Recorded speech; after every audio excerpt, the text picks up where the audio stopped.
Eben Etzebeth, rugby's most feared player.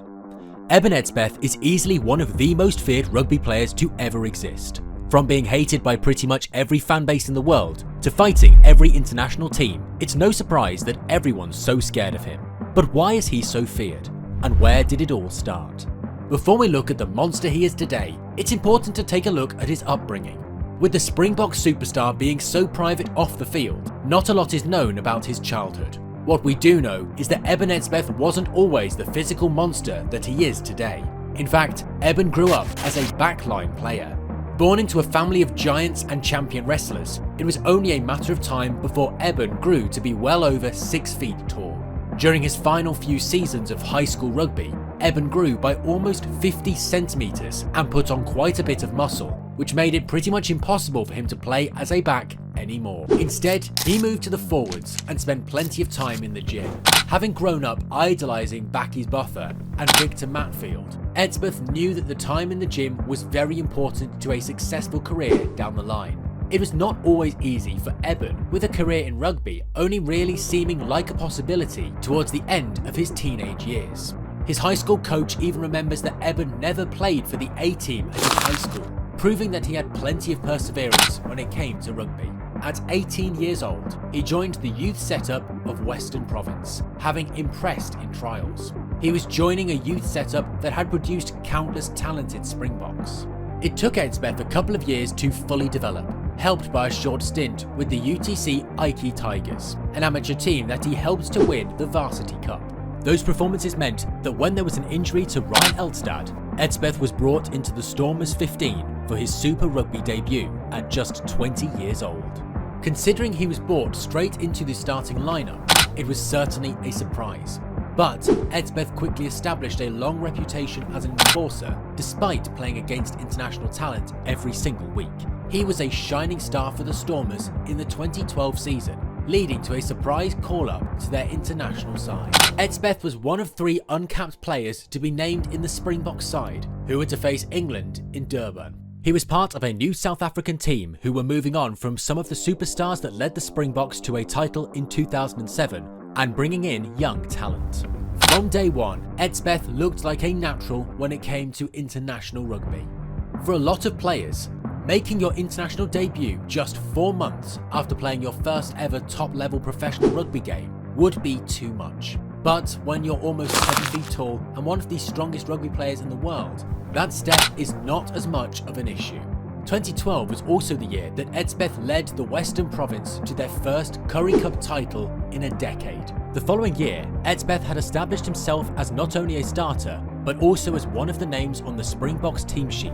His physicality made it impossible for him to be dropped. In just his 2nd season of international rugby, Eben Etzebeth was one of the best players in the world. He may have missed the start of the Super Rugby season due to injury, but Etzebeth still had a phenomenal year, where he ended up being nominated for World Rugby Player of the Year.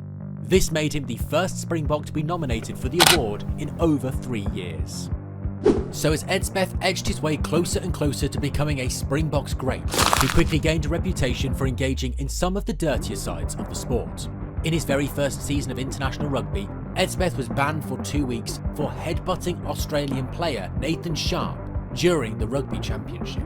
That same year, as he gained international recognition, Etzebeth got into various fights, including one infamous incident with Jimmy Hamilton in a test match against Scotland. It's the sort of behaviour that only made South African fans love Etzebeth even more, while the rest of the world started to hate the youngster. Becoming a villain in international rugby is pretty much inevitable when you pick as many fights and get in as many scuffles as Eben has and still does. However, this hasn't stopped him from becoming one of the greatest South African rugby players of all time. While Eben joined a Springboks side that were far from competing on the world stage, he was still part of the squad when brand new head coach Rassie Erasmus joined the team in 2018. Despite Erasmus bringing massive structural change to the team, Etzebeth was one of the few players whose position remained completely safe. It was a very smart decision, as Etzebeth went on to have a brilliant 2019 season. He was a crucial part of South Africa winning the Rugby Championship, captaining his country in the first RP match of the tournament in a huge win over Australia. Later that year, Etzebeth was terrific in helping the Springboks to a Rugby World Cup win for the first time in 12 years. The incredible physicality that Etzebeth brought was too much for England, and his marshalling of the forward pack meant that the Springboks were the dominant side. His dominance at an international level has not stopped over the last few years, despite the South Africans suffering numerous injuries. In 2022, he made his 100th Test appearance for his country in Cape Town against Wales. Etzebeth was even named Man of the Match in his centennial appearance. A year later, Etzebeth became the third most capped Springbok of all time. It started in the 2023 Rugby World Cup final, when he added his name to a historic list of players to have won rugby's most prestigious tournament twice. What's truly scary to think about is that Eben Etzebeth is still only 32 years old, and he has shown no signs of slowing down. He was once again nominated for World Rugby Player of the Year in 2023. There is a very good chance he becomes the most capped Springbok of all time, as well as being in the conversation for the greatest player to ever put on a South African jersey. But everything so far hasn't truly portrayed the whole story of Eben Etzebeth's iconic career, because his time in professional rugby has led Eben to becoming a villain in many people's eyes.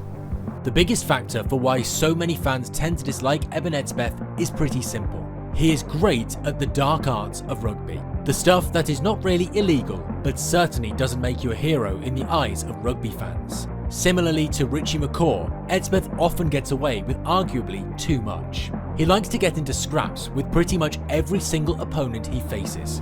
Whether it be Alan Wynne-Jones, Alan Alatota, or Mario Itoje, Eben Etzebeth is more than happy to get into the faces of his opponents. He is the ultimate enforcer in international rugby, and that's not going to make you very popular.